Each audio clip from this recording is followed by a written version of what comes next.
Ya, kembali lagi bersama saya AMR Abed Motorshop Racing. Jadi di sini akan saya menjelaskan gejala motor R15 V3 itu selalu melakukan overheat. Jadi di sini sebelumnya ini udah dibawa ke bengkel ya sebelumnya. Nah, dibawa ke bengkel, menurut pengakuan ownernya tersebut, ini dia habis sekitar 800.000. Nah, setelah 800.000 habis, motor dibawa dari bengkel, sekitar jelang 2 hari kemudian motor terulang kembali. Nah, jadi setelah kita melakukan pengecekan, itu yang rusak bagian termostatnya nih. Ini rusak. Jadi kita kalau ngejelasin satu persatu gejalanya R15 itu bisa overheat ya. Radiator, tanda radiator di speedometer hidup, radiator habis. Jadi kita bakal jelasin semua di sini. Jadi terutama kalau Om punya motor, Bang Abang punya motor R15 V3, air radiator sering tekor, overheat, ada kedip-kedipan di speedometer tanda radiator ya. Jadi terutama kita ngecek bagian kipas radiatornya. Jika kipas radiatornya itu berfungsi dengan normal, berputar dengan normal, nah itu berarti masih bagus. Kedua, kita cek bagian seal water pumpnya nih.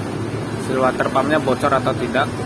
Kita bisa lihat di daerah bagian kutubnya di sini nih, bila ada robek atau dia udah kaku atau retak-retak, nah itu kita perlu harus bergantian juga ya. Ketiga, kita cek termostatnya. Nah, termostatnya nih,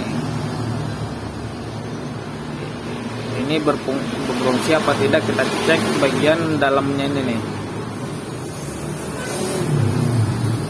Nah, keempat, kita cek sensor bagian kipas radiatornya.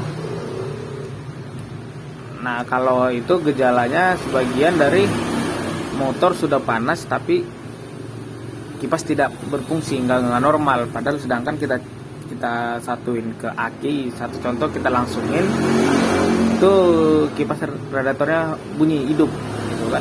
Tapi setelah dipakai motornya sampai panas, itu kipas radiatornya nggak berfungsi. Berarti itu bisa jadi dari sensornya, sensor kipasnya yang di bagian sini nih.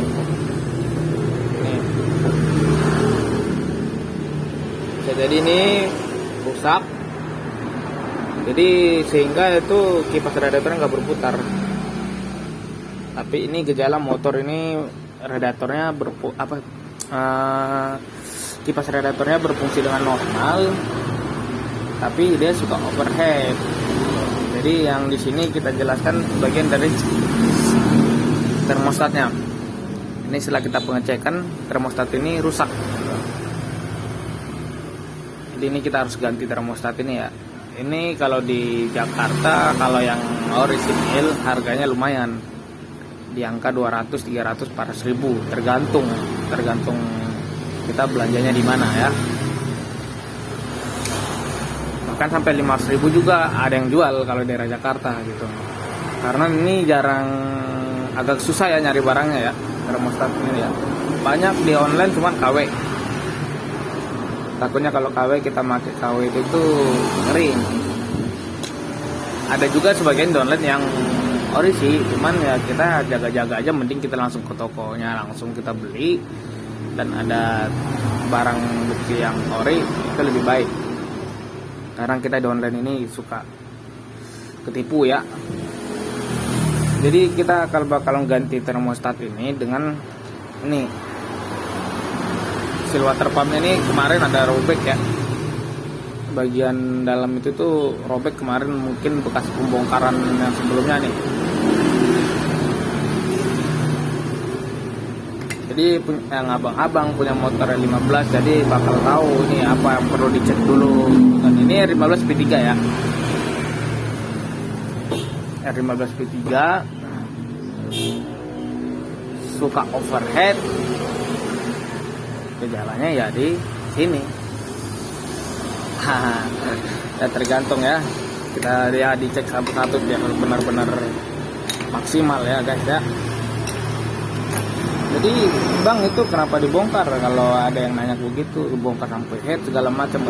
Jadi gini ya, ini motor sebelumnya dipaksa terus, meski radiatornya nggak ada itu dipaksa. Jadi kita bakal ngecek sekalian, siapa tahu itu bagian sernya ada baret segala macam, atau ya ada bagian ser ini suka baret ya. Cuman kita pengecekan masih normal semua ya, ikut blok-bloknya masih normal, masih mulus. Jadi kita hanya membersihkan kerak-kerak aja dulu, sekalian bersihkan kerak ini, kerak-keraknya ini. Terus kita membersihkan kerak, semua kerak lah kita bersihin biar motor enak jos kembali lagi ya. Oke, mungkin sampai sini saja video saya yang saya jelaskan. Nanti setelah jadi motornya kita lanjut langsung lagi ya. Oke, terima kasih.